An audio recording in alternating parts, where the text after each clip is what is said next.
Hey guys, this is the Apostate of Allah. Welcome back to my channel. If you haven't, please like my video and subscribe to my channel because it helps with all these algorithm stuff and all that other good stuff that happens. Thank you. Now for the point of my video. I came across a video by Sister Hatun Tash that I am going to link in the description. Now, the video was essentially about this really bothered, upset sheikh man about how during the month of Ramadan, we have people flirting in the parking lots after they leave mosque. Now, at first I was like, so, and then after that I was like, wait a minute, you just realized this now? You're mad about this now? Like, where were you? And who broke your heart that you're bothered about it now? You know? With that being said, it reminded me of what actually happens to girls when they go to the mosque. Now, I went to the mosque during Ramadan and tried my best to go there all 30 days of Ramadan. Pray Tarawih and do all that other good stuff. You know, win good deeds and whatnot. Even slept at mosques during Laylat al-Adr. All that, yeah. But what happens during that time is that you have older ladies who scan the mosque with their eyes looking for young girls so they can marry off to their grandchild, their grandson, their nephew, their son, whatnot, or yeah. And one particular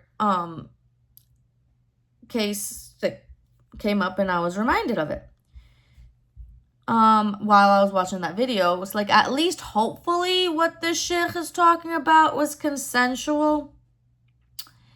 Again, this is Islam. You never know. I'm just saying. Anyway, she comes up and I was like, oh, hi, Habibti. What is your name? How old are you? Are you engaged? And I tell her my name, how old I am, and then, no, I'm not engaged. And she goes and she looks at the lady that's next to her and goes, this is very good. He'll be able to go raise her with his two hands. Yeah, if that sounds sick and twisted to you, it does. Okay, now this, mind you, I was at the ripe old age in Islamic standards, Muhammad specifically, the ripe old age of 16. I was basically a grandmother according to Muhammad, okay? My expiration date is going on at my ripe age of 16 at that time. Anyway. I tell her and whatnot. Now, a little bit after that, I leave the mosque. Mind you, it's dark. I'm an old 16-year-old. And it's late. So it's not only dark, it's late. Okay? It's like maybe 10 already or almost 10 o'clock. Because mind you, we had the Maghrib and Tarawih. And now we have to get home. I see this man following me, just following me home. So I'm like, yo, is this dude really following me? So I go turn different corners and whatnot to make sure he's following me. He's indeed following me. Now, I was not somebody that wore the hijab, okay? But I did wear the hijab on the way to the mosque and on the way home to the mosque, okay? I lived in a very densely Muslim neighborhood, and they like clucking like chickens, okay? The men gossiped like old ladies who meet at the coffee shop. Anyway, and whatever, mind you, in the holy month of Ramadan, where the devils are chained up after Maghrib prayer, while they have people like me walking to the mosque for Tarawih. We have men at coffee shops smoking hookahs, whistling and flirting. Okay, it's not just, hey, sheikh, this is not just at the mosque, okay? It's in the streets, mind you, okay? Mr. Sheikh, that's why I'm wondering, who broke your heart?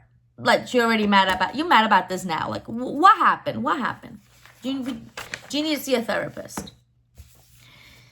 Anyway, he goes and he follows me around, and I'm walking. I'm freaked out, and because I know. So my logic at that time was, okay, because they like talking a lot, and he's probably gonna think very low of me if he sees me do this. He's gonna leave me alone, because that's it. He's gonna end up knowing where I live. I had nowhere else to go. It was late already. Where am I supposed to hide?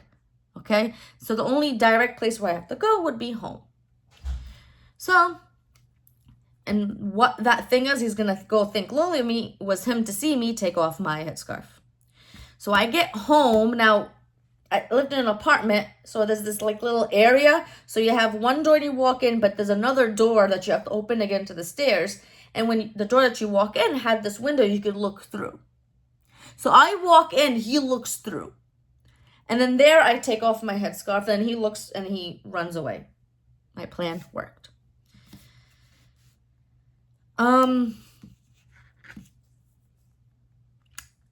For a fact, I am not the only one that experienced that.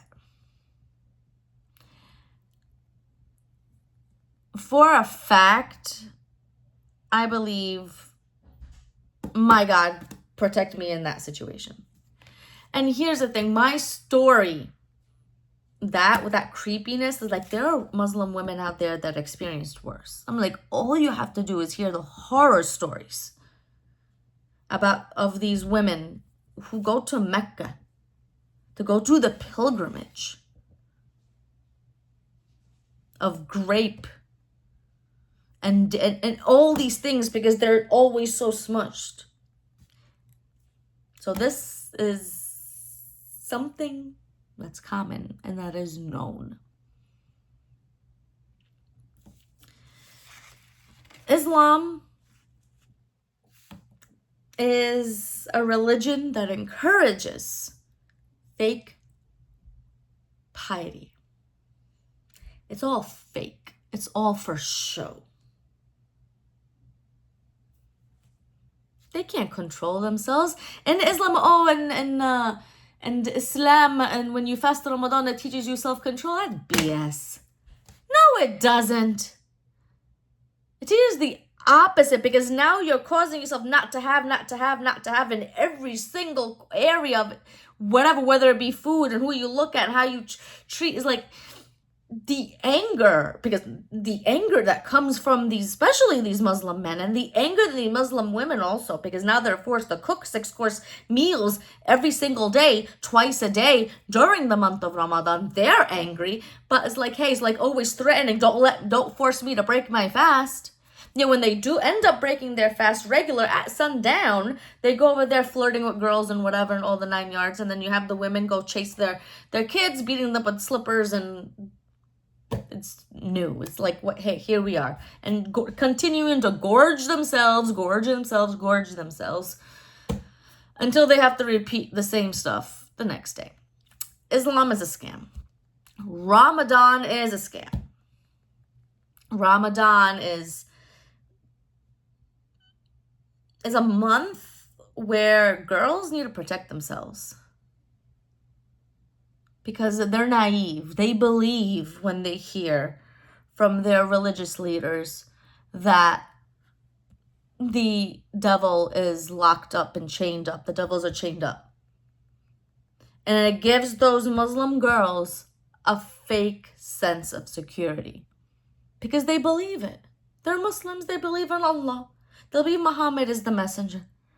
They believe that these holy men are telling the truth. Holy men are telling the truth. So there's things something that happens in these girls' mind, because again, so when they have a danger in front of them, they're not exactly sure what it is, what's going on, but they know it's wrong. Yet they cannot connect it with Islam. They don't connect, wait a minute, I thought the devils were locked up. Why is this happening? Just leave Islam, guys. Come to Jesus, where fasting actually means something, where you actually do learn self-control, and that actually draws you to God, where you don't just sleep all day, where you're not announcing it to the whole world, pretending like you're religious, where the men don't go banging their head against the walls to get these bruises on their heads, where you're not going where girls don't have to be scared for who's gonna be my nephew's bride, where fasting is actually between you and God and nobody around you knows. Jesus says to wash your face. Don't even let it be shown to other people that you're fasting. Islam, let the whole world know, Allahu Akbar. We are all fasting. Takbir, takbir. We're all fasting. We're all better than everybody else. Everybody else is the worst of creatures. This is Islam. Peace and grace.